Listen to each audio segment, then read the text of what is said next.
ഞങ്ങളെ വയനാട് ദുരന്തത്തിൽ പെട്ടവർക്ക് വീട് വെച്ചു കൊടുക്കാനുള്ള ഒരു പിരിവിന് വന്നതാ. നിങ്ങളെ പോലുള്ള പിള്ളേര് വേണം ഇതുപോലുള്ള പരിപാടിക്കൊക്കെ ഇറങ്ങാൻ. സന്തോഷമുണ്ട് മക്കളെ, നല്ലതേ വരത്തുള്ളൂ. നിങ്ങളെ പോലുള്ളവർ വേണം എന്തെങ്കിലുമൊക്കെ ചെയ്യാൻ. ഇവിടുന്ന് നല്ലൊരു തുക ഞങ്ങൾ പ്രതീക്ഷിക്കുന്നുണ്ട്. എന്തെങ്കിലുമൊക്കെ ചെയ്യണോന്ന് പറയുമ്പം ഞങ്ങളൊന്ന് ആലോചിക്കട്ടെ.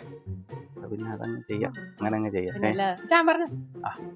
അപ്പൊ ഞങ്ങള് ചെയ്യാൻ പറ്റുന്ന ഒരു കാര്യം എന്ന് പറയുന്നത് 100 വീടുകൾക്ക് വേണ്ടുന്ന 100 വീടുകൾക്കൊക്കെ വേണ്ടുന്ന അത്രയൊക്കെ നമുക്ക് മേടിക്കാൻ പറ്റുമോ? 100 വേണോ? 150 കൂടെ നമുക്ക്.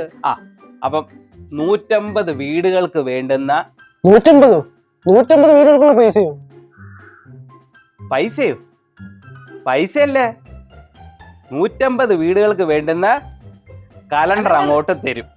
അയ്യേ, കലണ്ടറോ? ഇതേ അങ്ങനെ വെറും കലണ്ടർ ആണോ? അല്ല, വയനാടിന്റെ പ്രകൃതി ഭംഗി ഒപ്പി വെച്ചേക്കുന്ന കലണ്ടറാ. വീടില്ലാത്തവർക്ക് കലണ്ടർ കിട്ടിയിട്ട് എന്തോത്തിനാ? കഴുത്തിയിട്ടോണ്ട് നടക്കാനോ അതൊക്കെ അടിച്ചു പിടിച്ചോണ്ട് നടക്കാനോ?